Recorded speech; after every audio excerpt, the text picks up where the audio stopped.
Good evening and welcome to Undaunted, bringing into the news untold stories. I am Star Smart. Let's begin.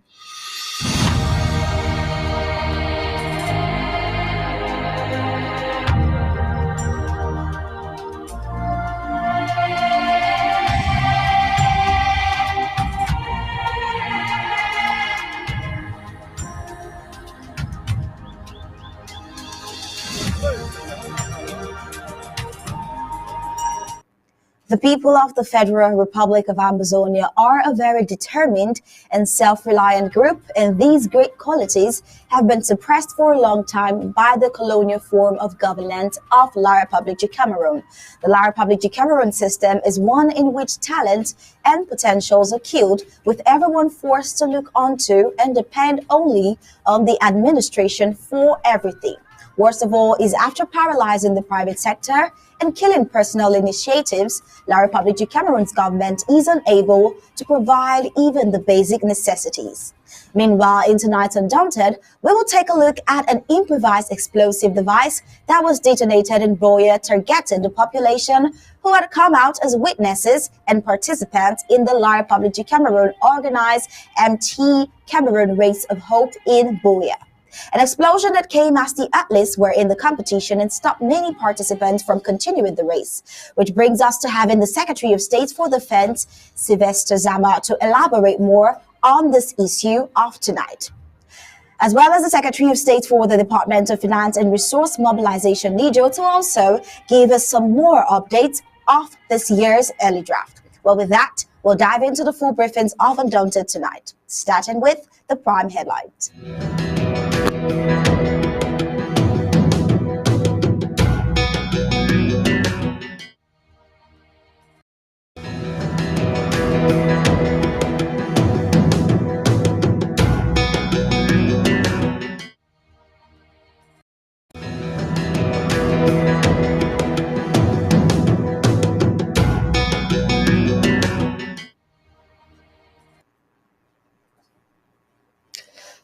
All right, these are the prime headlines for today.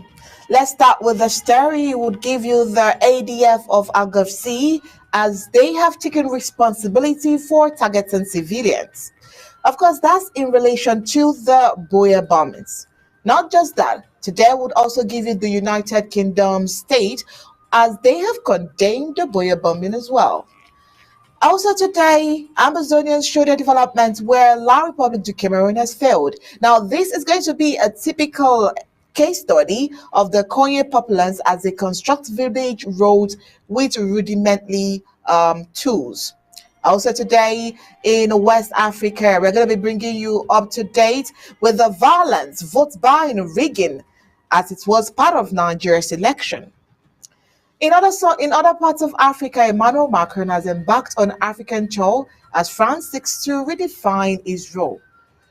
And in the other international scene, Ukraine is about to join NATO. Now, let's get the news in detail.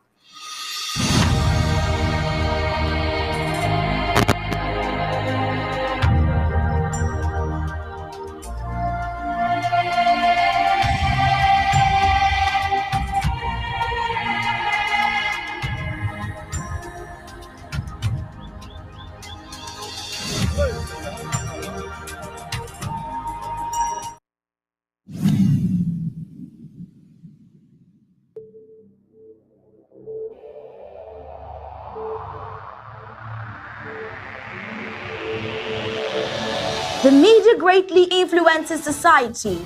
They inform people about what is happening. It permeates people's lives by creating their own criteria and opinions. In this way, the media moves the masses, creating different social movements. For over 60 years, the people of Ambazonia were deprived of such privileges.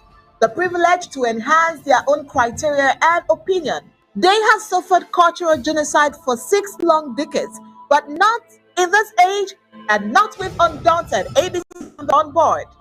You must understand that wars are fought and won in the media. The speed of the revolution on Ambazonia's quest for freedom cannot be explained without highlighting the diligent use of the media. Franco-Cameroon colonizers, among other strategic moves, weaponized the media against Ambazonia for so long, and they continue to do so even today. The question would be, how much do the oppressed people of Ambazonia need to counter the media rage? Indeed, how much more is required to stop the genocide? The carnage in Ambazonia didn't start today. In 1961, 1972, 1984, 1992, Ambazonians were slaughtered in huge numbers and help was not forthcoming. Why? Because the oppressor was the piper in the media. The good news is we have what it takes to dictate the pace. Right now, ABC Amba TV is taking advantage of the wonders of multimedia aggressively to inform the misinformed and disinformed, with Undaunted and other revolutionary programs bringing it to the news, untold stories.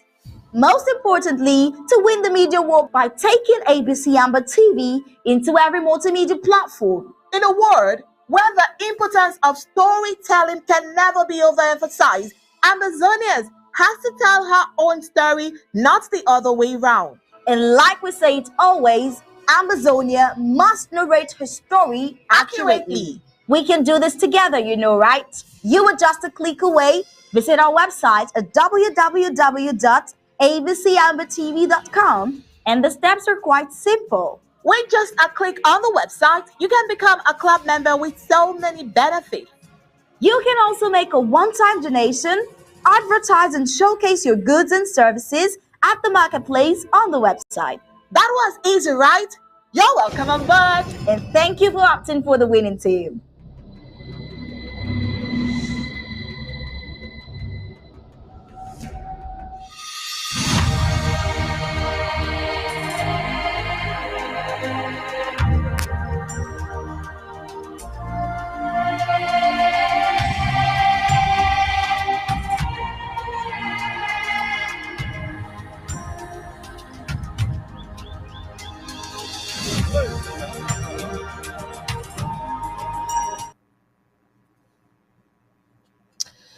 Disrupting any La Republique du Cameroon organized ceremony by the Ambazonian interim government through the Ambazonia Restoration Forces in Ambazonia is legally illegal, but hurting the innocent population to achieve this particular objective is prohibited by the interim government and her president, Dr. Samuel Ikomlako. Weeks ago, CDC workers were attacked by supposed unknown gunmen, and fingers were pointing left and right as to who or which group were responsible for the attack that killed 5, wounding many. Well, this is where we will begin the full briefings of Undaunted tonight. I am Onyi Obala. How are you doing, sir? Oh, very well, thank you, Onyi. Good evening, Ambazonians.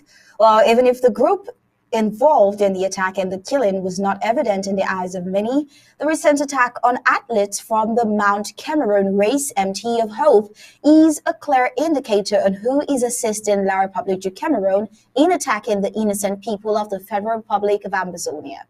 The ADF of the AGFC has claimed responsibility of the Saturday 24th, 2023 attack on the populations and the athletes that have turned out to witness in part in the MT Cameroon Race of Hope. Though the race was banned by the interim government, attacking the population is unacceptable, and the interim government, through President Samuel Ikome Sako, condemned the act on the population with all energy.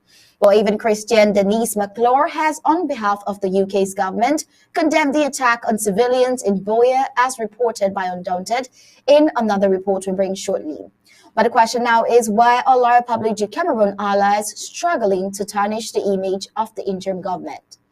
Right, just in case you are not fully aware of the report, on Saturday, February 24th, 2023 in Boya, an improvised explosive device targeting the population who had come out as witnesses and those participating in the La Republic du Cameroon organized Marathon Cameroon Race of Hope in Boya were detonated. Now, the explosion came as the athletes were in the competition. The attack stopped many participants from continuing the race. Now, the ADF of the AGOFC has claimed responsibility for the attack without remorse as they blame their population for taking part in La Republic du Cameroon's government-organized event in Ambazonia.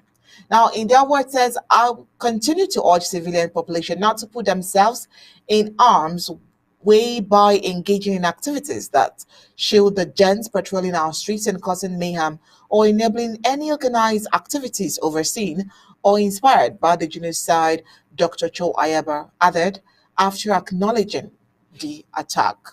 Well, though any La Republic du Cameroon's organized activity in Amazonia is prohibited, attacking the innocent population in the name of hindering such activities is very much unacceptable. The interim government, with the President Dr. Samuel Ikome Sako, has condemned the attack by the on the innocent populations of Amazonia. Though remaining firm, the La Republic du Cameroon has no mandate to organize any event in Amazonia. Amazonia is a war declared by the Republic of Amazonia, and if Cameroon has any interest for the welfare of Amazonians, she should first and foremost call for a ceasefire and not organizing athletic competitions to divert the attention of the international community. Oh, well, still on that note, the British High Commissioner to La Republic du Cameroon, Christian Denis Magloire, has, on behalf of the UK government, condemned the attack on civilians in Boya, La Republic du Cameroon, and its local government last weekend when colonial La Republic du Cameroon's government organized a race in Fako Mountain. In his words, he says the UK condemns the bombings against their civilian population during their Fako race in Boya, the diplomat wrote on his Twitter page. The attack, which took place during the 28th edition of the La Republic du Cameroon organized race on Fako Mountain, led to at least 19 people injured, including children. Well, civilians are not a target, and the warring parties must respect human rights. Mr. Denis McClure added, the improvised explosive device IED, which was detonated as the race commenced, was caught on several videos and shows a large ball of flame cutting across large segments of spectators and athletes. The attack, which has been claimed by the Amazonian Governing Council of Ayaba Cho Lucas, has been widely condemned both nationally and internationally. While the UK diplomat also joined his thousands of others to wish the victims of the attack a quick recovery, where he says, we wish those injured a speedy recovery. The High Commissioner, who is also the non-resident High Commissioner to Gabon and Ambassador to Equatorial Guinea, said. Well, a visit to Boya during this colonial exercise tells the visitor that he or she is actually in one of the francophone towns of the La Republic du Cameroon, as the colonial invaders parade the streets and bars speaking their colonial French language, which so much as and pride as martyrs who have descended to their slaves. Now, Undaunted gathered that the colonial masters organized this year on the theme, Let's Give Peace a Chance. Now, this theme is coming at a time when Amazonians, through the voice of the President Dr. Samuel Ikome Sako, says Amazonia needs justice and not peace. Well, you can say, what is that mix-up all about? So far, 13 foreign countries expected to send at least to the war-torn and restive southern Cameroon's Amazonia for the race. While the athletes who took on the 38-kilometer foot race to challenge the chariots of the gods were expected from Kenya, Nigeria, Central African Republic, Chad, France, Uganda, Congo, Gabon, Ethiopia, Tanzania, United States of America, Tunisia, and Morocco. The race to the summit of Mount Fako began in 1973. 50 years after the first edition, special innovations have been added to make the celebration a unique one. Well, Undaunted equally launched that allowed Republic to Cameroon President Boya was represented in Boya by his colonial La Republic to Cameroon Minister of Sports and Physical Education to give their kickoff and hand over trophies to winners. Right now, this is the UK's condemnation. We also have the interim government's position on this, and as such, we have the Secretary of State for Defense, SOS Sylvester Zama, in the studio. We'll be connecting to him through a phone call to give us the interim government's position as well. Good evening, SOS Zama. If you can hear us, please Yes, confirm you can.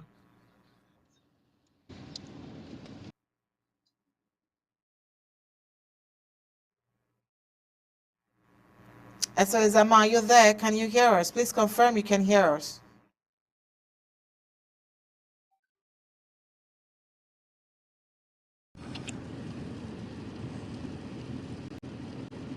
hello. I can hear you. Can you Are hear you me? there? Yes, we can hear you My now phone is turned loud and off. clear. Yeah, we can hear you. Can you hear the sound of our voices this evening? Can you hear us? Okay.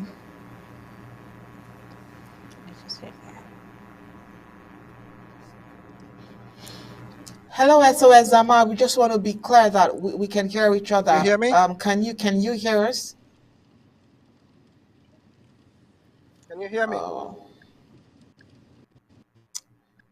okay. So we are having a bit of difficulty there. Let's just be certain. Hello, SMS Zama.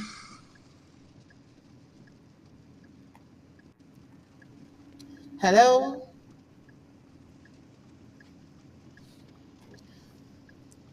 Hello. Are you there?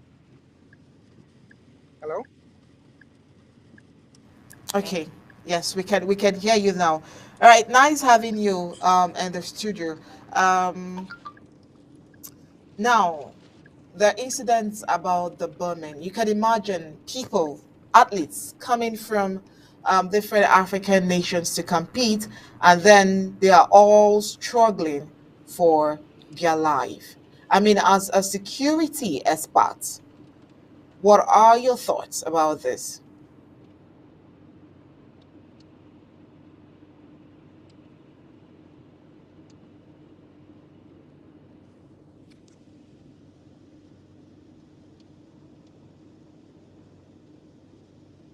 Hello, SOS Zama. Did you hear me?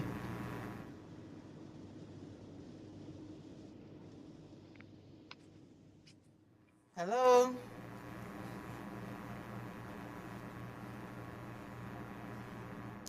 Hello, SMS Zama. We can't hear you.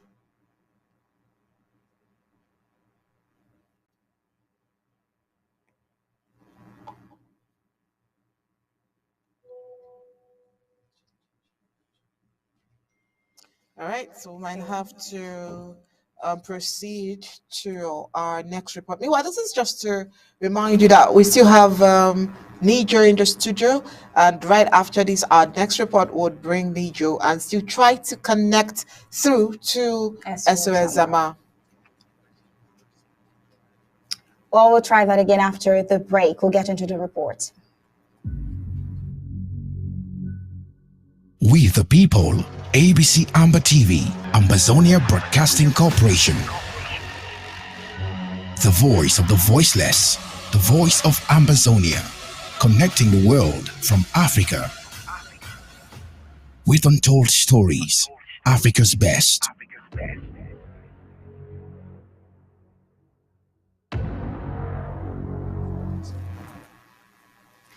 Well, on to the next report while we wait for our guest for tonight to connect back again.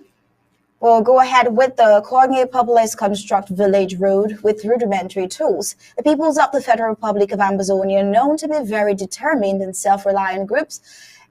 These great qualities have been suppressed for quite a long time by the colonial form of governance of La Republique du Cameroon. Well, the La Republique du Cameroon system is one in which talent and potentials are killed, with everyone forced to look onto and depend only on the administration for everything. Worst of all is that after paralyzing the private sector and the killing of personal initiatives, the kangaroo La Republique du Cameroon's government is unable to provide even the basic necessities. The people of Kober of Amazonia, who for years have not seen a taxi in their village because they have been waiting on the colonial administration of La Republique du Cameroon to provide them with a road, have taken it upon themselves to construct their village road with bare hands with rudimentary tools. If not for the bad governance system of the colonial and neighboring La Republique du Cameroon, Ambazonians could have self-developed many sectors that are now paralyzed. But with the determination to free Ambazonians, those abandoned sectors will be developed by Ambazonians. Well, the unholy come together of former British Southern Cameroons and French Cameroon was a cause to Ambazonia, and that curse must be reversed. How can the neighboring La Republique du Cameroon be preaching living together yet depriving farmers of farm-to-market roads? Well, Koba is a village in Koye, Meme County of the Atlantic zone of Ambazonia. Well, they will experience a turning point in her development with the arrival of taxis and other small vehicles to the village for the first time. Having waited for the colonial authorities of neighboring La Republique du Cameroon to provide them with a road linking to their village, to also have access to the outside world for years, the people now consciously, or they are now conscious that nothing good can come out of the La Republique du Cameroon's government. Well, they have decided to construct their road by themselves. Well, the villagers recently decided to fund their development by digging and opening the road into the village to grant them access to vehicles. The priority is small vehicles. The zeal in the people to develop their village and roads was so big that the lack of heavy-duty equipment did not stop them. With bare hands, the villagers mobilized themselves, and with the use of hoes, machetes, and other rudimentary tools, they constructed their road. Now, small capacity vehicles are using the village road. Children of Kober village are seeing taxis for the first time coming into their village, something that has been deprived of them. Now, these Amazonian spirits in the villages of Kober must be copied by others in different Amazonian locations, for nothing can come out of La Republique du Cameroon. And by the way, their stay in Ambazonia is limited. All right, now before we continue with our reports for tonight, remember we started drafting on Saturday the 25th. Well, we have the excerpts of the president's speech. Now, before we bring Ndijo to come talk to us, let's get that speech just in case you missed it.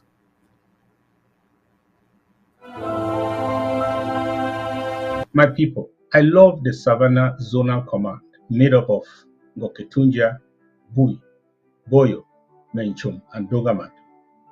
Fellow Ambazonians, we are hosted today by the people and warriors of these 5 great counties in recognition for their place in this struggle. I commend all our dynamic county chairs and LGA executives and patriots here present for their exemplary mobilization and hospitality. We are here again gathered by our faith in the Ambazonian spirit. As a people fighting an existential war, our lives are a nightmare. But such are the pains of a heroic mother at delivery. There is nothing more precious than the promise of baby Ambazonia.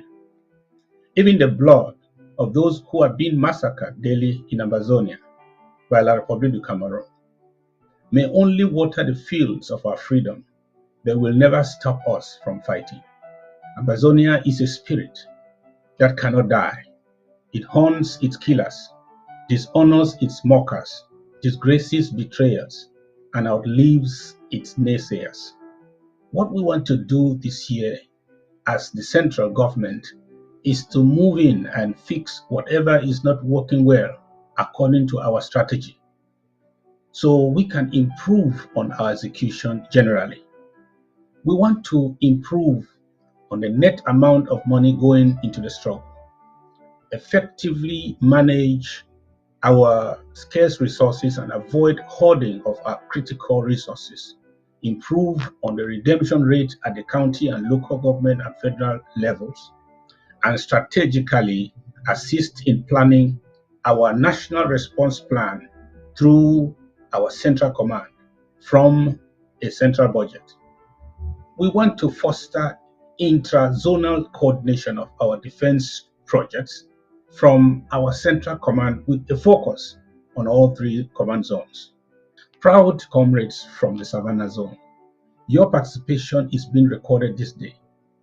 Show us that you support the federal government to play a more significant role in the organization and management of our liberation efforts. The configuration of our funding strategy going forward is the result of many fixes we hope to implement for the good of our revolution. We will now draft all around the year. We will draft federal and county and local government, and the federal government is going to be empowered to be more present in the home front and provide leadership and guidance to our self-defense forces, zone by zone and nationally. Today is the launching of the 2023 draft by the federal government. When the Southern Cameroon government delegation went to Fumba, they were not terrorists. They were equals with La Republique. When La Republique du Cameroon forcefully dissolved our institutions effectively in 1966, we were not terrorists because we did not fight back. When La Republique du Cameroon subjected us to 60 years of Kale Kale, we were not terrorists because we did not fight back. When La Republique du Cameroon cracked down on the SCNC, SCAPO, and SCAM militants, we were not terrorists then because we did not fight back. When they used helicopter gunships to kill innocent Southern Cameroon's Ambazonians, protesters, in September 2017, we were not terrorists then because we did not fight back. But when Boya declared war on us on November 30th, 2017, and proceeded to burn down our villages and murder our people in droves, arrested and abducted our people, and we decided to resist them, La Republique du Cameroon started calling us terrorists because in their sick logic, self-defense is terrorism.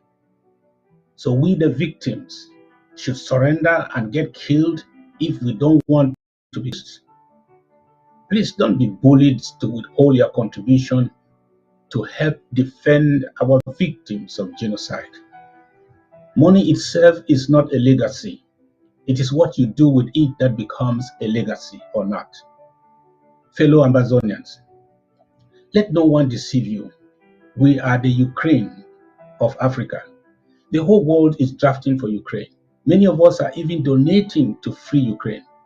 Earlier today, I donated $50 to the Ukrainians to help them defend themselves from annexation. Our struggle is a legitimate one. The legitimacy of the Ambazonian struggle is captured in 4 sentences.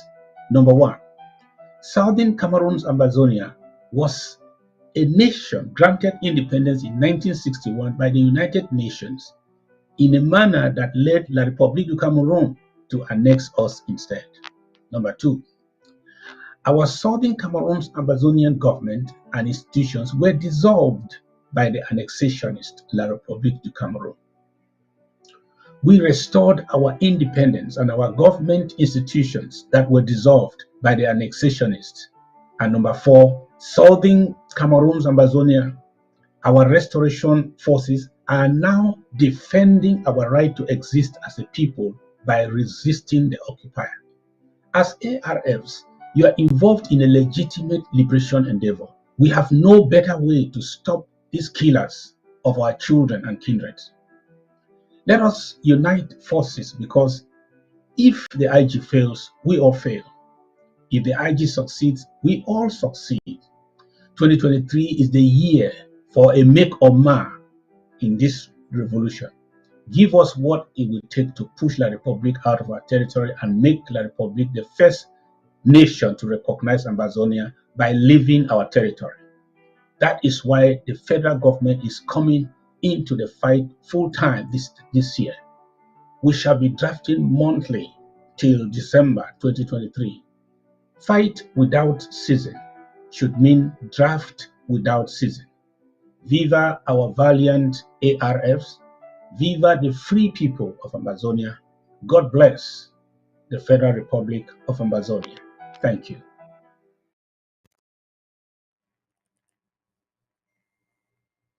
All right. Of course. God bless you too, Dr. Sako. All right. SOS Niger is in the house. Remember, we had him before the draft, and we did promise you that we'll definitely have him after the draft. And he is here. I'm sure that he is ready to help us do more of the calculations here and also give you all the necessary detail that you would want to hear this evening. Nijo, welcome to the house.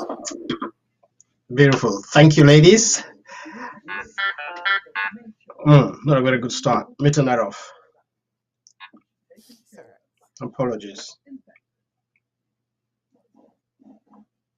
Okay, that should be off now. Yeah, so ladies and Onya, greetings, and your wonderful technical team doing all the hard work in the background. And before I announce or say anything to your audience, let me have the privilege to say hello to all your viewers, and of course 1,000 machine gun salutes to our resistant and brave ARFs on home front, and 21 gun salute to you wonderful ladies and your team here. Okay. All right, Nijo, the first draft has come and gone. We appreciate your presence. I'm sure that you must be tackling a lot of things while you're here. And so we say thank you, first of all. So the first draft has come and gone, and we are here with so many successes, I'm sure. Did your, first of all, you had expectations, right? As the SOS for resource mobilization, resources, mobilizing people. Did you achieve one of the target that you wanted to achieve on Saturday, especially with the funds that was got during the draft? Oh yeah, thank you. Well, let's put it in a context that we all can move on. I think to say the first draft has come and gone. If we take those words, it would mean that it would mean something else. Yeah, the first draft happened. The launching happened on Saturday, but the pledges the donors have a whole month to meet up with their pledges before we get to the next federal draft. So you see why I'm hesitating to say it's come and gone. It's not gone yet. This is we've allocated a month for this first federal draft, and that month goes on from now till the next one in March, which will be in Midland. So yes, Savannah hosting the first federal draft happened on Saturday, and we're quite pleased. And then I can go to your second part of your question about if we met our target. You remember when I came into your studio last time, we put a marker on the wall to say our target is $350,000, and we have 7 months right up to raise that amount of money. And then we get into we also do the county drafts for 3 months, and then we come back to finish. So on our first attempt at hitting that target, you know the figures, 133,000. Okay, so that's a massive achievement compared to the overall total where we're aiming to go. So, I mean, if we hit the first one and we hit that amount, we're looking for the second, we were doing really well. So, yes, we hit our target. And if any words, we surpassed it, despite the uncertainties and unpleasant, uncompromising phrases are circulating around us. The cash paid was about one fifth of it, 20% of it was paid cash. So out of 133,000, the figures, the cash that was paid in, or that is being paid in between now and Saturday is 27,000, almost 27,900. Put it to 28,000 to make your figures easy to work out. And as I've said earlier, the donors have between that Saturday to March 16th, when we have the next one the next day. But we will get to clarify all these differences and also clarify a few of the uncompromising statements flying around amongst our milieus. And that's one of the reasons I'm here to clarify. And I hope you ask some of those questions. If not, I might just chip in with the points of to highlight the uncompromising comments that we're hearing. But it was a wonderful, wonderful achievement. And as you said in your opening dialogue here on your platform, Ambazonians are very, very resistant people. Once they've set a target, they're going to achieve it. Yes, so thank you very much. All right, thank you so as well, Nijo. So the figures are really impressive. This is about a third already, or if not more, of the entire expectation for this draft. So I'm sure this must have in some way raised your expectation as well at the end, like the turnout of the whole draft. It must have raised your expectation. But so far, has there been any challenges in the course of this draft? Thank you, Lady Star. There have been, in terms of challenges, quite a few. Yes, we achieved a milestone, but there have been a few challenges. One of them, I can take responsibility, which is education. I think, and this is my personal assessment, is that a majority of Ambazonian donors hadn't conceived this concept clearly enough in their minds. And so when it came to executing, there was the elements of doubt. And coupled with the uncompromising comments that are going around, which, if you permit me, I can highlight. And let me start by just reminding your viewers the educational processes were set in place, which have now proved to have been inadequate. But we didn't just jump into this.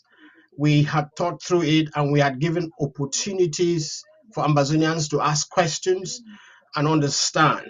Now, before that, let me give you and your viewers a brief history about drafting, the Ambazonian War Draft. When it started in 2020 in the cabinet, the launch in 2020 was delayed for 2 months. It was meant to be launched in March. We didn't launch until May. For those of us who were already on board then, you would remember. On the day of launch, we had less than 50% of the cabinet members present and ready to support. Okay, I can say that again. In 2020, there were a lot of resistance of this concept of draft. And that was a cabinet then with the now group of people we called Coopers. And when we came to the launch that was delayed from March to May to allow the doubters to ask questions, by May, the cabinet, less than half of the cabinet was present on the day of the launch. Well, we still got all the records. We can show you that. So why am I saying this, taking you into the history, is to underline the fact that many people don't accept change as it appears. If you take, me give a very common day use of a design of an umbrella. Okay. Well, if we take, for instance, this as our umbrella, when you open it, okay, normally traditionally hold it that way. So when it rains, it just splashes out. But that's not the way the umbrella was designed from the onset. The umbrella was designed onset this way. So when it rains, the water stays there and we can use the water to do something else and you're under there. Okay. And the engineers thought that it's not wise to do the umbrella this way. If it rains very little, fair enough, we can collect some water and use. But what if it rains a lot, so the water surpasses this, it starts pouring on whoever is covering the umbrella? So the engineers thought, let us reverse this. The purpose of the umbrella is to shield the rain. Let us think about something else to collect water, because we're trying to combine shielding the rain and combining and carrying and reserving water, which didn't quite work. And so now we can happily just use the umbrella for the purpose of shielding ourselves from the rain. And so it served that purpose. That change didn't come easily. People still resisted it. Why am I saying this? When we thought about this, remember the president made a speech on the 9th of February in a meeting addressing all the county heads of the Savannah counties. So the county heads of Boya, Bui, Dongamantung, Menchum, and Ngokotunja, the cabinet members, his cabinet directors, and all of the Department of Resource Mobilization, all of the Department of Home Affairs administrators, and all of the Department of the National Treasury on the 9th of February, an enlarged meeting, and explained this concept of the draft, why they were moving, why the government was moving from this old format of drafting to this new one. And on the 17th, and at that meeting, it was agreed that this launch would be on the 17th of February. But by the 17th of February, while in-house, we could still sense that there was the edginess within members of the House, and I mean the cabinet and social media. People were still not comfortable with it. And so the president technically delayed the launch on the 17th of February and arranged a town hall meeting on the 23rd of February, where he again explained, and this time not just the cabinet members, not just leaders of the counties. Town hall means everybody attended, and I think you covered that on your platform very well. And then on that 23rd, he announced that there will be this draft launch on the 25th. If you have any questions, ask. And we answered questions. There was no questions left. The vice president arranged a meeting on your platform and came, and you invited me, and he explained everything about this new concept. And you asked for questions, no questions. You invited me, I took time, I came here and explained this concept of a new draft, and I made sure I explained why we're moving away from the old to the new. Maybe there was too much information to understand. And then I still wrote out another memo listing everybody who is involved in this draft. Cabinet members, members of the Interim House of Representatives, county leadership, LGA leadership, everybody, and Ambazonians. We gave a calendar of the year stipulating what months we are drafting the federal government and stipulating what months we're going to draft counties and LGAs. On Saturday morning, I made an exclusive audio, which I would appeal to Director Padi for you to air that audio on your platform for Ambazonians to follow. And I listed everybody and when they had to draft. And in all, in that audio, I was announcing and clarifying the amount of money or the titles of the money to be used during the draft, the federal draft, because it was going to be slightly different, and we understood that. Okay, despite all of this, and I'm sincere apologies if this is taking longer than you expected, but I think it is necessary I explain this on this platform because, as I said, there are one of the challenges which you asked us, Lady Star, was if we had challenges. So I'm listing these challenges and what we did to overcome them. So one of the uncompromising sledges or slangs going around on our social media and within the cabinet is that this approach is going to kill the LGAs. And when you listen to that, it is heartbreaking because we know that the Ambazonian governance is based on the LGA structure. And anybody who is going to tamper with the existence of the LGAs is tampering with the structure of the whole Ambazonian society.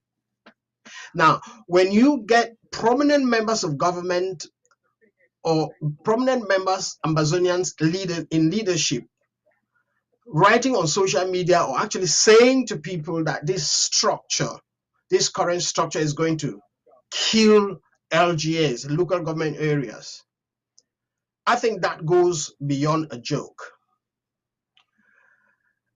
One of the things Why you're on there, please, why you're still there, I just want to find out, now that this federal draft has gone up to this point, people are beginning to adapt it. Now, what are the chances for successes to be recorded with this new method that has been put in place? Because you're talking about the challenges, and I've taken time to study and understand how you, not just you, the vice presidents, were able to put your act together and try to sensitize the people. Now that we are here and all of these challenges has been passed, and of course even we've even moved past it, what are the chances for the successes of this particular federal draft? okay. I beg your pardon, but let me just finish what I was trying to say. And one of the things we did is to lead into success.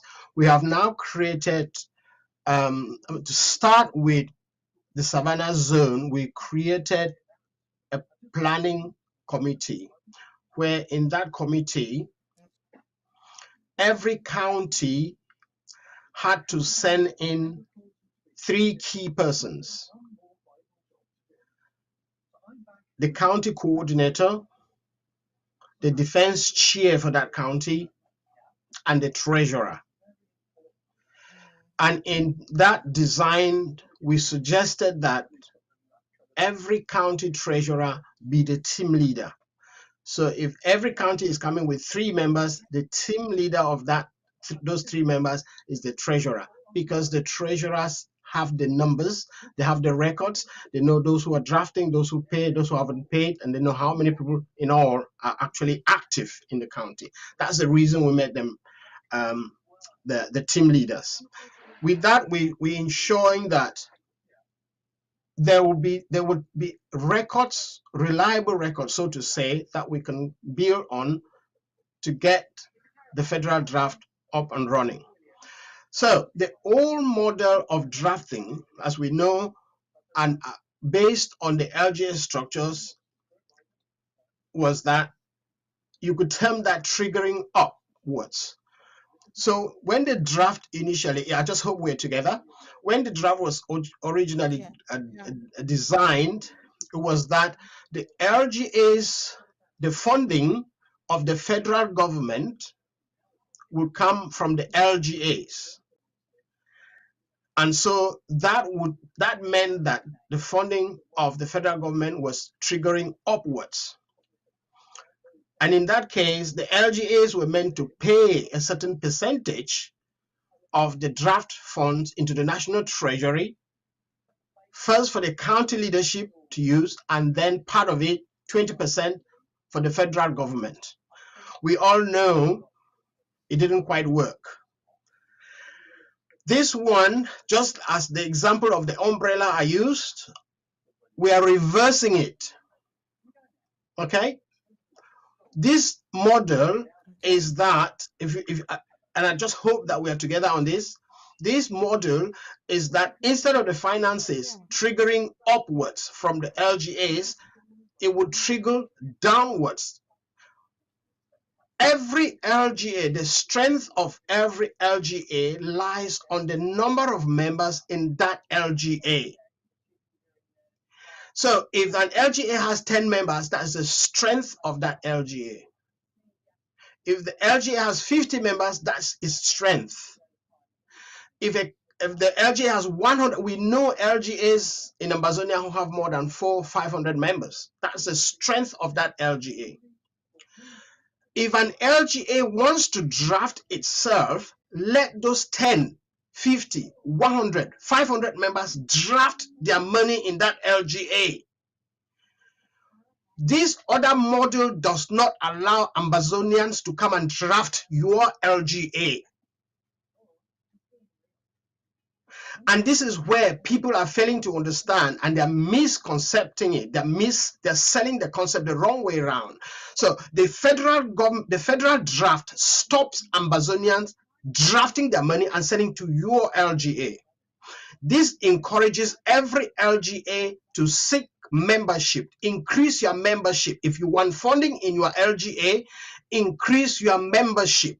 Because remember, last time when I came to your platform, I stressed the fact that when a county is drafted, that money belongs to that county. The federal government does not come to control the funding. The county controls the funding. In the past, the county is supposed to pay some money upwards to the federal government. Again, we know that they didn't. Some did, some didn't. For good reasons. It's their money. Okay, we're not going to go into that.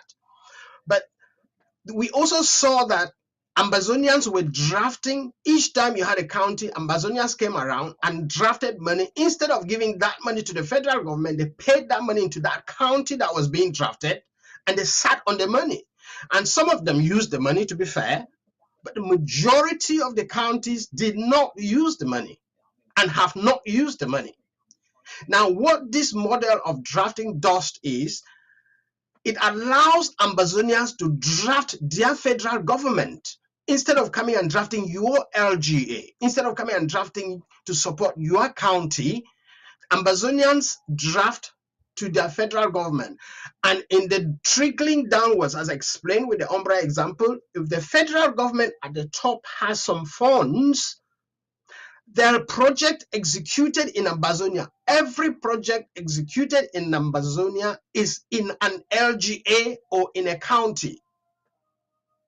Every location in Ambazonia is mapped out within an LGA and within a county. So if the government is carrying out projects in an LGA or county, that is trickling down. The funds that you have drafted to the government is using it to carry out those projects in that LGA. And the LGA is encouraged to increase its membership so the members of the LGA can draft their LGA and carry out their local projects. This model has nothing to do than to encourage membership in LGA. So we are strengthening LGAs who want to expand. So anybody who is moving around with mongering that this model is meant to kill the LGA, it's somebody who hasn't understood the concept and has not asked the question. And because Ambazonia is a country we are trying to allow democracy, to exercise democracy, people are confusing oppositions in well set up democracies. But we are in a situation where ours is work in progress.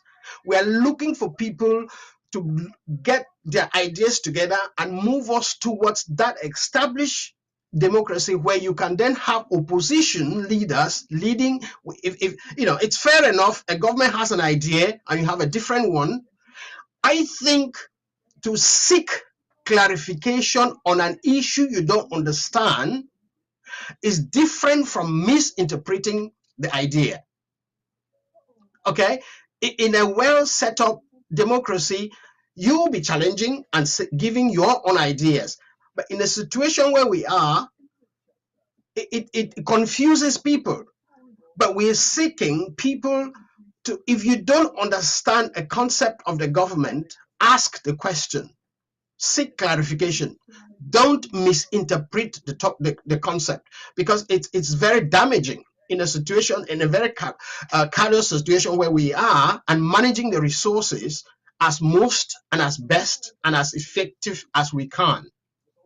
So, sorry, that is what I thought I should explain, but I will take more questions, and I just hope that you followed my explanation. And I can happily repeat this, that for any Ambazonian who is propagating uncompromising statements that this model of drafting is to kill the LGAs, is exactly the opposite. We are strengthening the LGAs.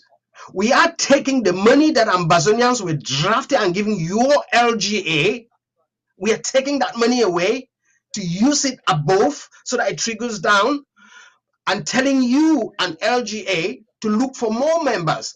If you have a project for $10,000, that's 10 members. Get 10 members, you sit down and they draft $1,000 each. That's 10,000. You carry out that project. Don't wait for Ambazonians to come and give you money to use in your LGA. That's what we're trying to avoid.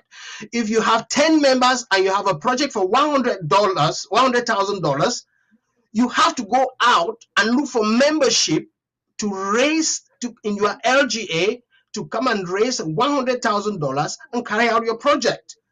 But the federal government would continue using the funds that was supposed to be given to those LGAs by members who are not from their LGAs. We will give that money to the federal government.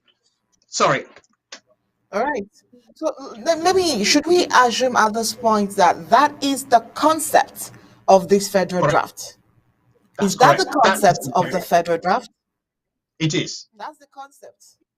It is. All right. So if that's the concept, then I'm sure that you're taking your time to explain, just so that it's so clear on the minds of Amazonians, and so that they understand and know what to expect in the months to come.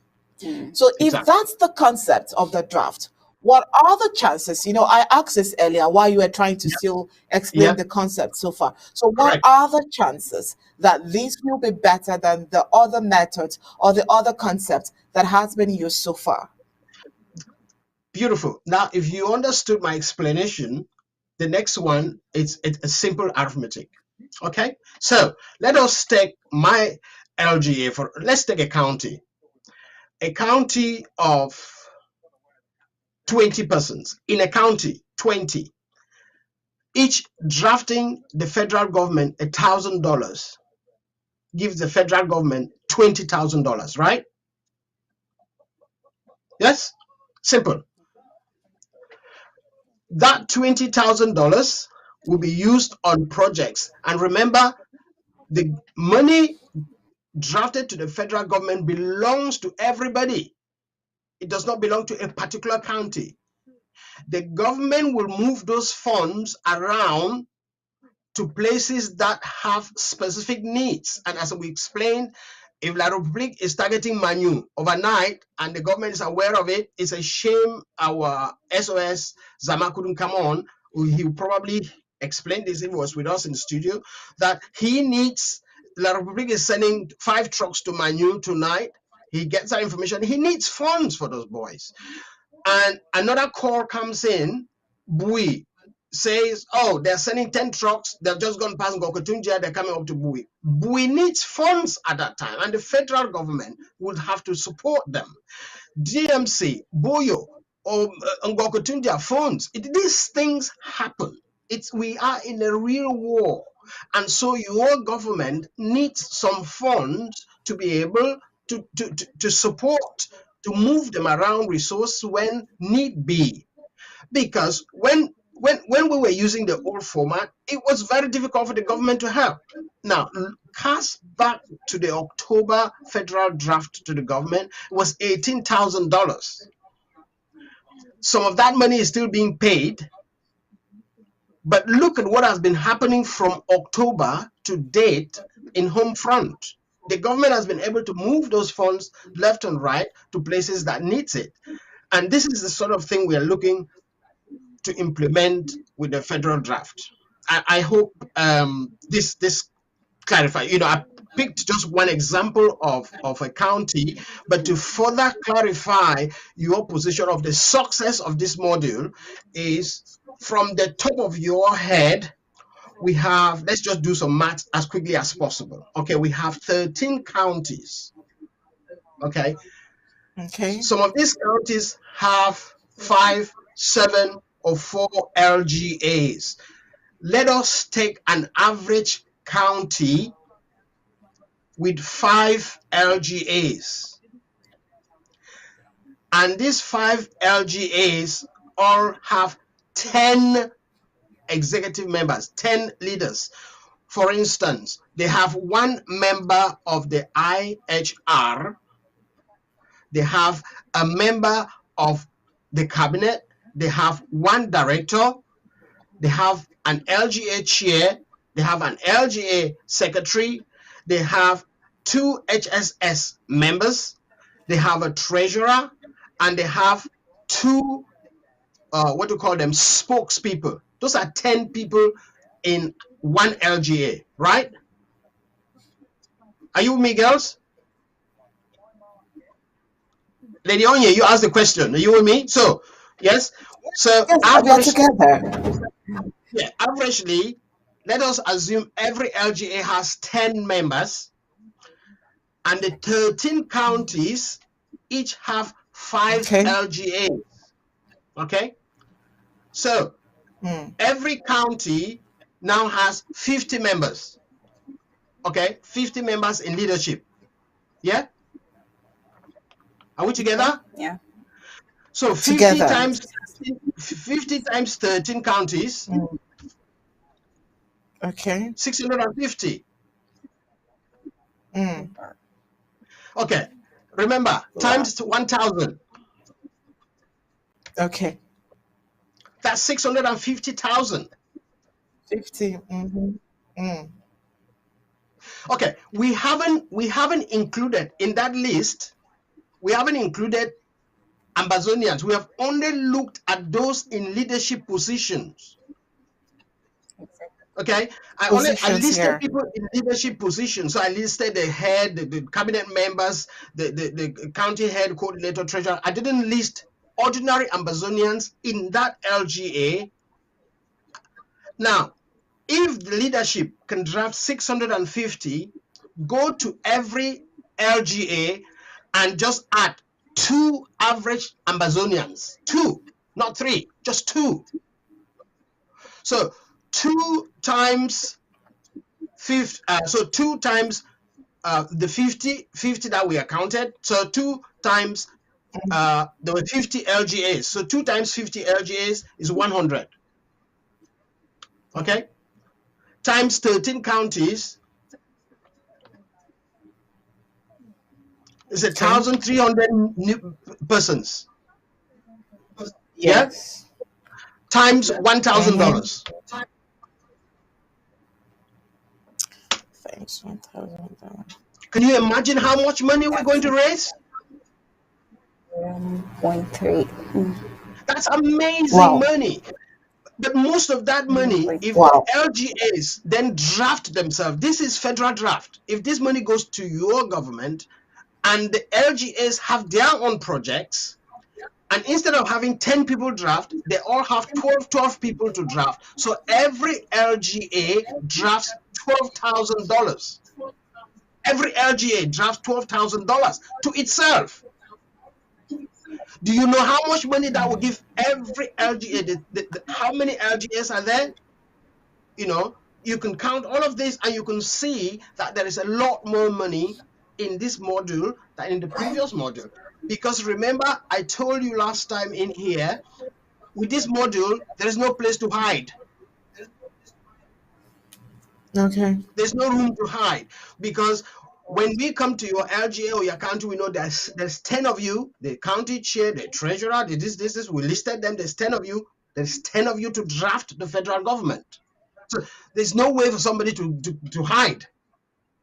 That's why we said there's no room to hide. And we take that for every county, we would know, because these are people existing. There is not, it's not imaginary. The county coordinator is there. The county coordinator is there, I beg your pardon. The chairman of defense is there. The treasurer is there. The secretary is there.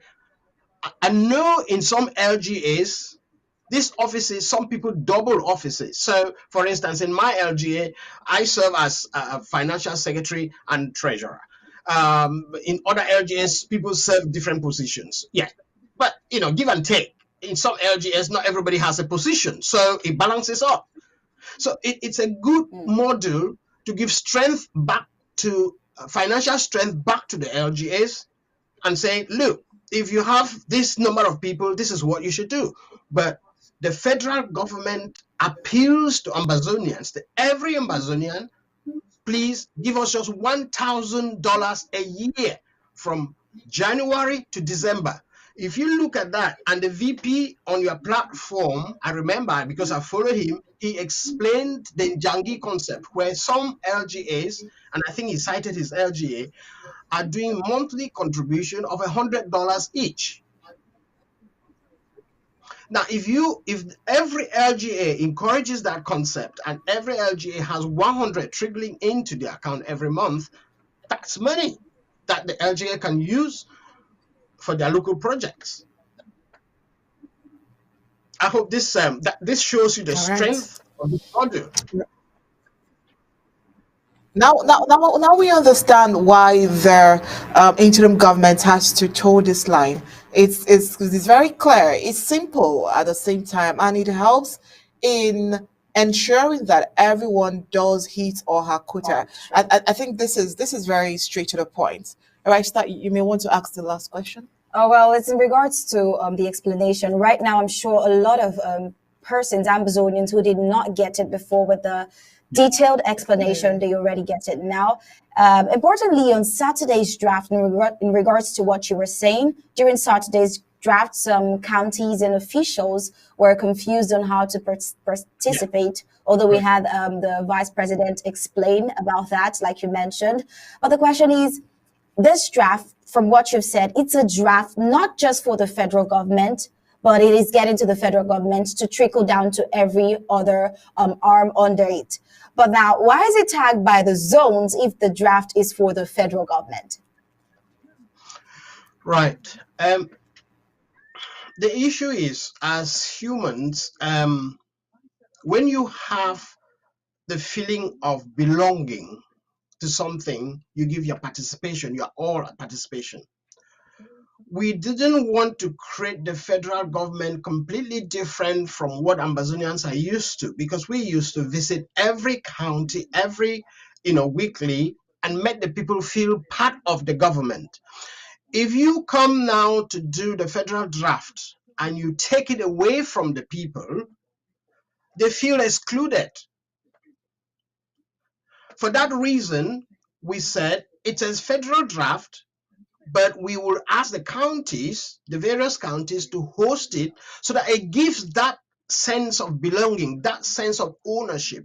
I mean, if you were a county chair for one of the counties in Savannah, and you heard all of Ambazonians saying, oh, Savannah is hosting the federal draft, that gives you a sense of ownership. Okay, you belong to Savannah, but you are hosting the federal draft. That is the idea. And so you get more people involved rather than feeling, oh, it belongs to them. They're doing their thing somewhere else. And so how do I get involved? No. So we are going to move around everywhere to give that feeling to Ambazonians to know that this belongs to all of us. This belongs to you, it belongs to me. And that's the concept. That quite explains it, and probably the reason for the outturn of the draft. I mean, the whooping sum. That quite explains it. That shows in the whooping sum of 133,000 plus that came out in the end of the first draft. The sense of belonging, I'm sure that played a huge part in that turnout. So I think it's really working like you planned. Thank you. Thank you. Right. I mean, this is all he has taken almost all the time this evening to explain in detail, in clear terms, what this federal draft is all about. And I think that it's is being taken down. I'm sure that Absolutely. before the next draft, we'll definitely bring more clarification just in case the people are confused. But I mean, Nijo has done a great job. It was a math class as well, so I mean, yeah, it was a math class. So I'm sure that a lot of persons will Yeah. um get this. Now, before we try to connect back to need Zama, I think Director Paddy would want to say something. But before then, Nijo, thank you so much for joining us today. Thank you so much. Before that, there is this breaking report we have here, and would want to give it to you just in clear terms. Whatever has to do with your money, we must ensure that we clear every doubt. Now, a fund absolutely. drive that has been commenced by a certain Fritz Mesodi for Kumba local government area, Meme County, is fraud. Now, according to the fraudulent activity, their target is to raise 1,000 US dollars. Well, the interim government is calling on Amazonians to be vigilant and distance themselves from all such fraudulent activities by coup plotters and proxies from La République du Cameroon. The interim government platform, www.abcambertv.com, www.aidforcitizens.org, are the only legitimate platforms to make your donations. The information says you should be warned and also be informed. All right, since we couldn't get that connection through to SOS Zama, we have the news director here, To fill in. Mr. Ta, to fill into that spot before we go ahead with the news. Mr. Ta, you there?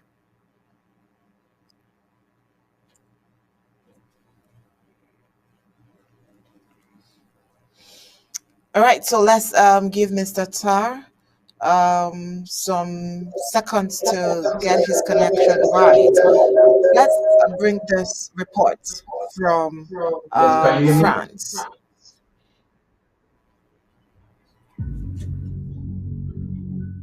We the people, ABC Amba TV, Ambazonia Broadcasting Corporation. The voice of the voiceless, the voice of Ambazonia, connecting the world from Africa with untold stories, Africa's best.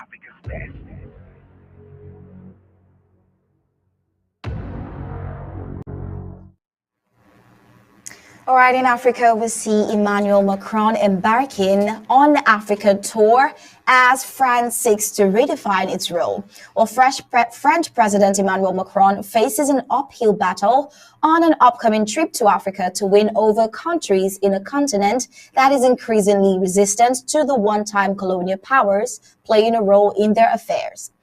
Macron is set to visit Gabon, Angola, Congo, and the Democratic Republic of Congo starting on Wednesday in what will be his 18th trip to Africa since he took office in 2017 with the promise of a new partnership of equals approach to the continent. Delivering on that goal has proven difficult for Macron, who once argued he could help turn the page as France's first president born after its former colonies became independent. Yet, as well as the lingering tensions between France and the countries of its former sphere of influence, Paris faces competition from new rivals China and Russia, a trend that has only intensified since the Ukraine war.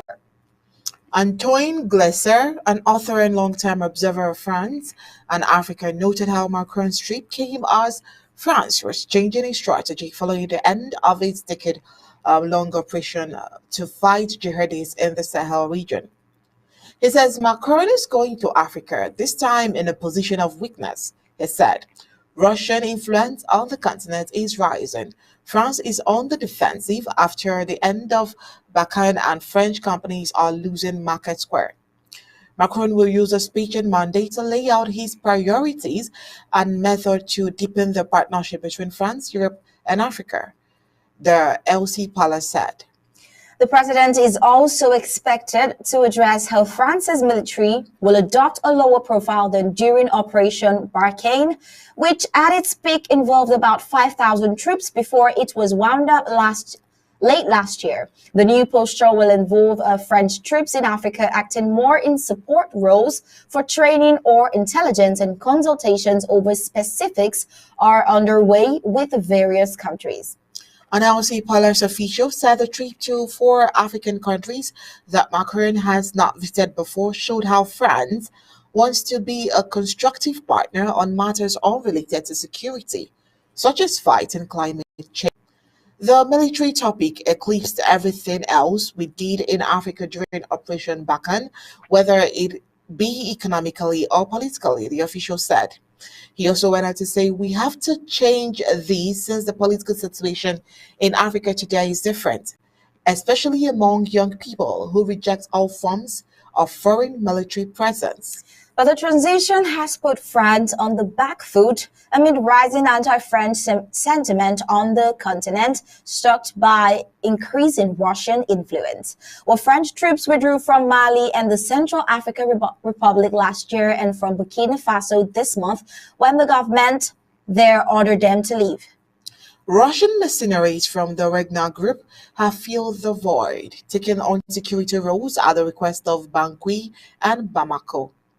Sylvie Baibo Timon, CAR foreign minister, told the Financial Times as their last French troops were leaving her country in December that they needed Russian support because France had failed to pacify dangerous rebel groups. Now he says if the French presence had been a success, we wouldn't be here. That's what she said. Well, environmental protection in the Congo Basin, which spans 6 countries and is the world's second biggest tropical forest after the Amazon, will be another focus of the trip. In Gabon, Macron will co-host with President Ali Bongo the One Forest Summit that aims to rally international support and financing to protect such ecosystems. In Angola, a partnership on agricultural production is in the works to help the former Portuguese colony reinforce its food security and reduce its reliance on imports. France's economic presence in Angola has long been symbolized by energy giant Total. In each place, we want to show how we can work with African countries in new ways, said the French official. The final stop will be the DRC, where conflict has been brewing between the country and neighboring Rwanda, which Macron has sought to mediate. Kinshasa accuses Kigali of invading the mineral-rich east of the country with a proxy army, claims Rwanda has repeatedly denied. Analysts said Macron would have to read carefully before he's seen as close to Rwanda President Paul Kagame in a rapprochement with Kagame, who had previously expelled a French ambassador and ditched French for English as an official language. Macron visited Kigali in 2021 to admit France's responsibility in 1994 Rwandan genocide. Now he said it is an important visit because there have been recently doubts in Congolese public opinion about France's attitude, particularly in relation to the situation with Rwanda. Now, this is what Patrick Muyaya, the communications minister of the DRC, a former Bourguignon colony, which is the largest French-speaking country in Africa. Now, it is an expression of support from the French people. All right, moving on. Before we get to the stories, let's get Mr. Tar's view as he will be speaking on what Sylvester Zama couldn't speak. Remember, we had some technical connections there, and Mr. Tar is here right now. Good evening, Mr. Tar. Good evening. Can you hear me? Yes, please. Good evening. Can you hear me? Yes, we can. We can hear you. Go ahead. Athletes Yeah, came in from around the relation, world in to relation to compete, the and they had to begin to struggle for their lives instead of the gold or the medals that were associated with that particular mountain race. yeah, What do you have to say thank about you that? for that. I am basically trying to fill in the gap because I had an exclusive discussion with Zama, Comrade Zama, Secretary of State for Special Operations and Defense, with Barrister Fru Johnson on Saturday. So I kind of have an understanding on the interim government's position when it comes to civilian attack. It was very clear from the lips of Secretary Zama that the interim government is totally disinclined to targeting civilians irrespective of the status quo. I'm not quoting him word verbatim, but I remember he said specifically that no matter how critical the war is, it is not in the interim government's policy to attack civilians by any shape or form. Now the ADF of AGOVC have sent out official statements via their spokesperson to claim responsibility. We understand that this could probably be a bluff, but it unveils a different dimension. First of all, their behavior has been more of terrorism. We've seen the ADF behead civilians on camera, which is an ISIS form of execution, and that is unacceptable in the face of international law. According to international law, it is a crime to behead or kill your captive. That's a practice that the interim government is not involved with. It's against the Geneva Conventions of Law, and it's important that the interim government, who is the rightful custodian and the leader of this Amazonian liberation movement, it's important that this is made clear. We understand it's also a strategic attempt, since there are chances, very high chances, that that the ADF is working on behalf of La République du Cameroon, not actually serving Amazonia.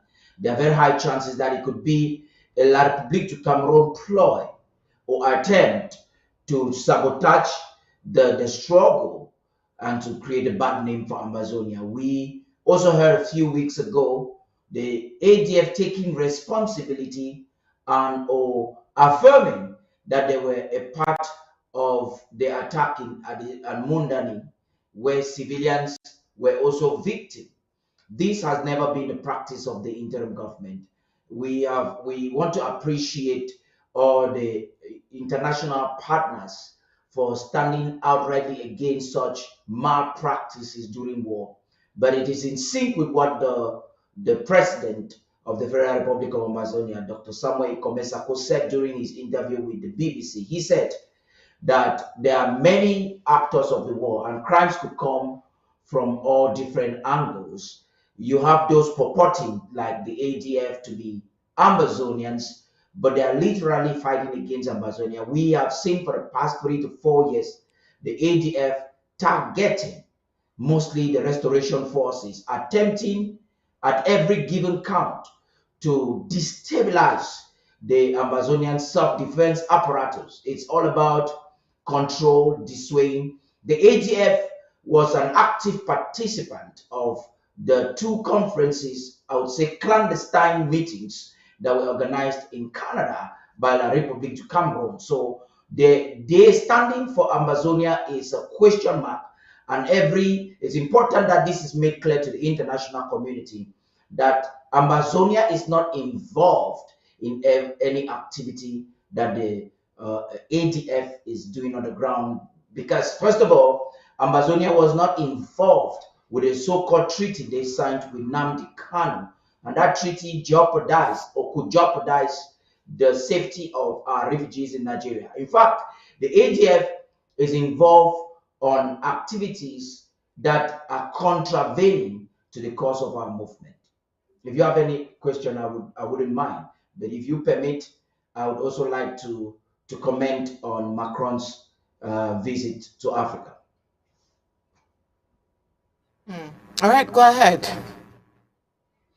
Yeah, it is instrumental for us to realize. I heard from your report that Macron is visiting Africa in a position of weakness. That cannot be less than the truth. Macron is losing his grip even in the Cameroons, particularly in southern Cameroons. It's important every opportunity we have to reiterate that we have never been a colony under France.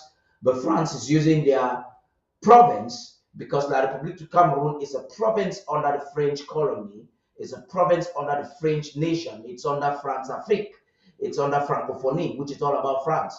If you go down history, France never gave to La République du Cameroon full independence.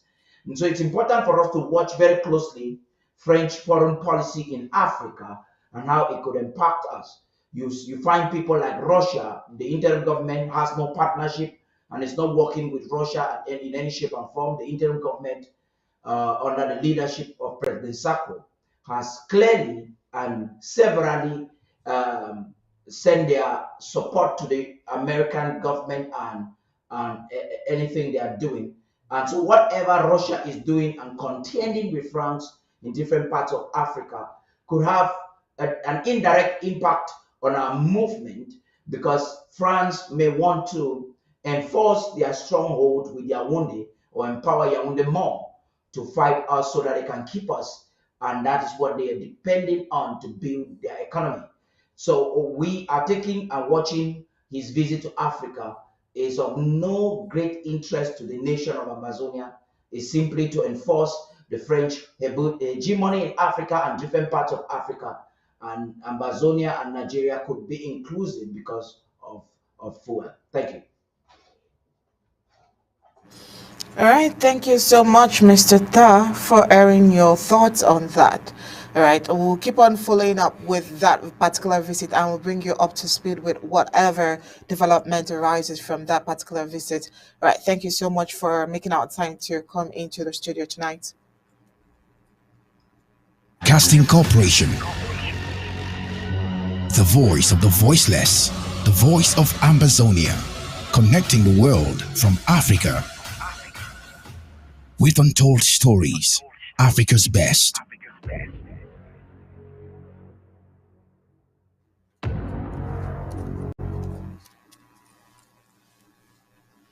Oh, you're welcome back. Well, the world has gone agog with the elections in Nigeria. Nigeria had had its long-awaited election on Saturday, February 25th. It was marred with all forms of electoral violence, from manipulation, votes buying, rigging, snatching of ballot boxes, and voter unrest.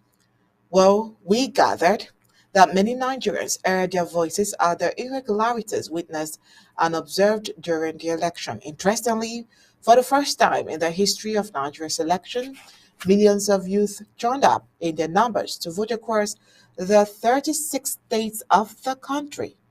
While the elections are over, the world awaits for the results. Well, tension is high across the country as Nigerians await results of the presidential and the National Assembly elections over 24 hours after time was called in on the exercise. But the chairman of the Independent National Electoral Commission, INEC, Professor Mahmoud Yakubu, has assured the Nigerian people that the process of collation and announcement would be transparent, even as INEC has explained that the challenges the Commission was encountering with the transmission of results was not due to sabotage of its system.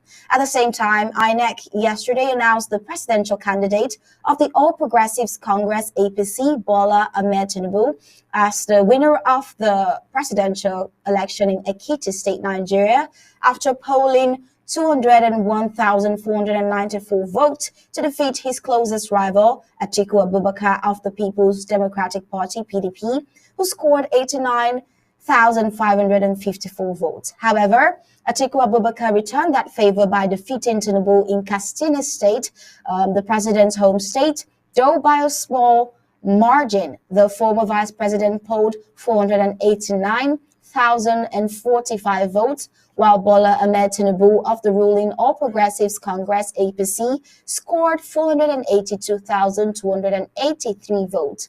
The INEC State Collation Officer and Vice Chancellor of the Federal University Gusau, Zamfara State, Muzu Abubakar, announced the result at a collation center in Katsina Monday morning. Well, this nonetheless, INEC has conducted elections into the remaining 141 polling units in Yenagoa, the Bayelsa State, Nigeria. The presidential and national assemblies election which were rescheduled just as more and more results in the presidential and legislative elections had started to come in. Meanwhile, the Nigeria Labour Congress (NLC) has weighed in on the controversies trailing weekend's presidential and National Assembly elections in some states, cautioning the INEC and security agencies against colluding to subvert the people's will.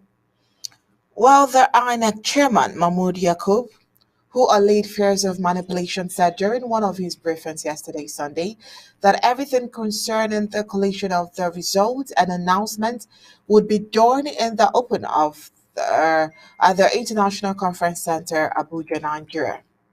However, INEC National Commissioner and Chairman Information and Voter Education Committee, Festus Okoye, in a statement said their commission was aware of challenges with their INEC results viewing portal IREV. Now, the commission noted that unlike in the off-season elections where the portal was used, it has been relatively slow with unsteady, stressing that the commission regretted the setback, especially because of the impotence of IREV in its results management process. He says that the problem is totally due to the technical hitches related to scaling up the IREV from a platform for managing off-season state elections to one for managing nationwide general election. Now, it is indeed not unusual for glitches to occur and be corrected in such situations. But consequently, the Commission wishes to assure Nigerians that the challenges are not due to any intrusion of or sabotage of the system and that the IREV remains well secured.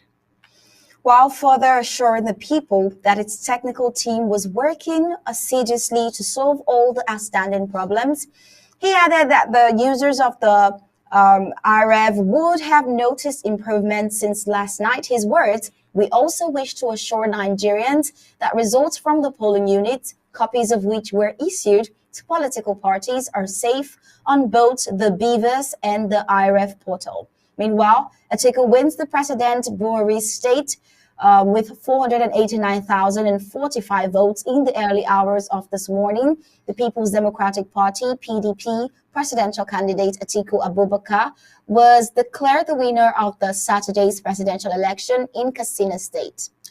The National Labour Congress of Nigeria wants INEC security against subverting people's will. Now, the National Labour Congress has weighed in on the controversies trailing weekend presidential and National Assembly election in some states of the country and cautioned the INEC and security agencies against colluding to subvert the people's will, addressing alleged complicity by INEC officials to scuttle the election and unleash violence. The NLC urged President Muhammadu Buhari to immediately call the leadership of the commission to order. Meanwhile, Peter Obi, the People's Choice, is one Lagos State, Delta State of the nation.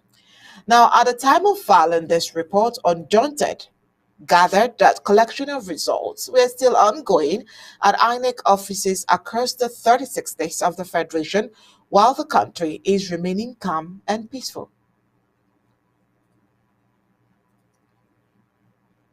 Now in the foreign scene, Russian President Vladimir Putin said Moscow has to take into account NATO's nuclear capabilities as he again falsely claimed that the West wants to eliminate Russia. Quote, "Where the leading NATO countries have proclaimed their main goal to be the strategic defeat of Russia in order for our people to suffer," as they put it, "how in these conditions could we not take into account their nuclear potential?" Putin asked during an interview with Pavel Zarubin on the Rossiya 1 TV channel on Sunday, according to an NBC translation. Putin said the West is complicit in crimes being committed by Ukraine by supplying the country with weapons and that the end goal is to destroy and divide Russia. While echoing that sentiment on Monday, Russia's Foreign Minister Sergei Lavrov said the West wanted to isolate and even dismember Russia and added that the future world order is being decided. Meanwhile, Ukraine received support and financial aid from an unlikely source this weekend, Saudi Arabia, the kingdom, a close ally of Russia, given their ties as major oil producers, sent its foreign minister to Kyiv on Sunday to sign an agreement and memorandum of understanding worth $400 million of aid to Ukraine. Spokesman for the main intelligence directorate of the Ministry of Defense, Andrei Shenkev, said intelligence officials had noticed two notable changes in Russian tactics.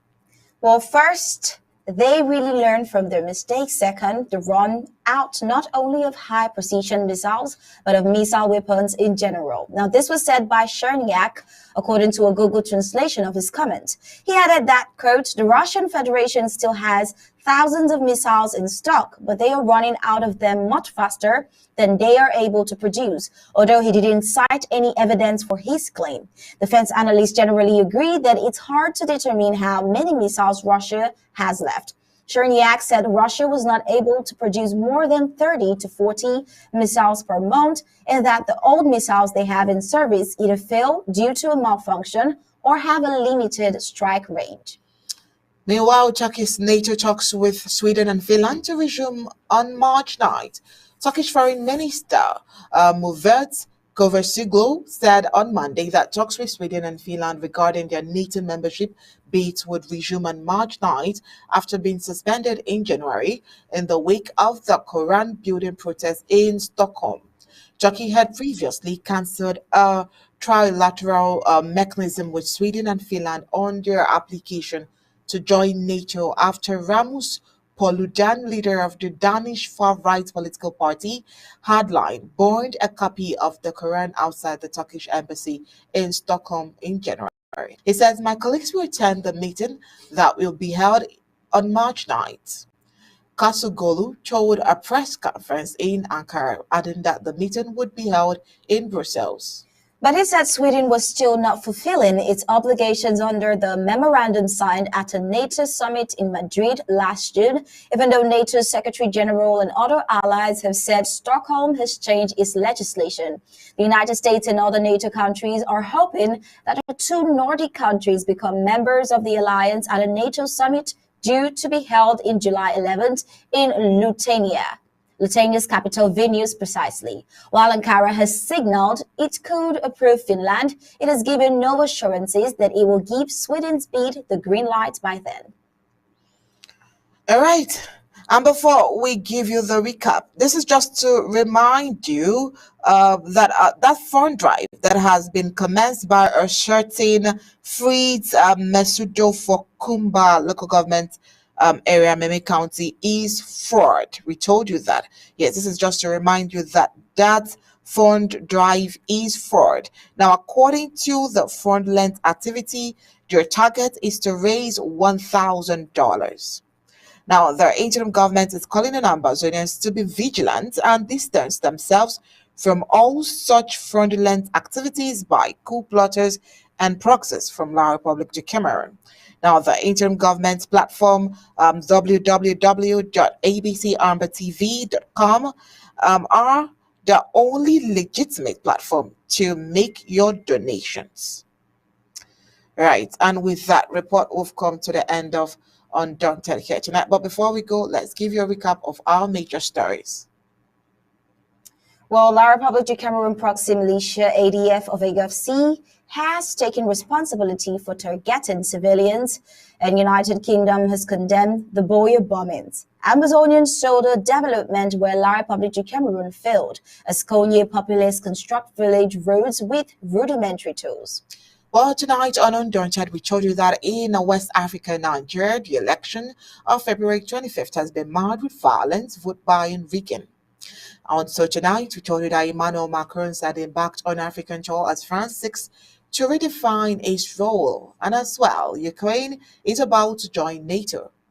And that was it for tonight on Undaunted, bringing to the news on Church Stories. On behalf of my co-anchor here, Star Smart, and the entire Undaunted crew, we say thank you for tuning in. We'll leave you with ABC Amba TV images. Good night and God bless you.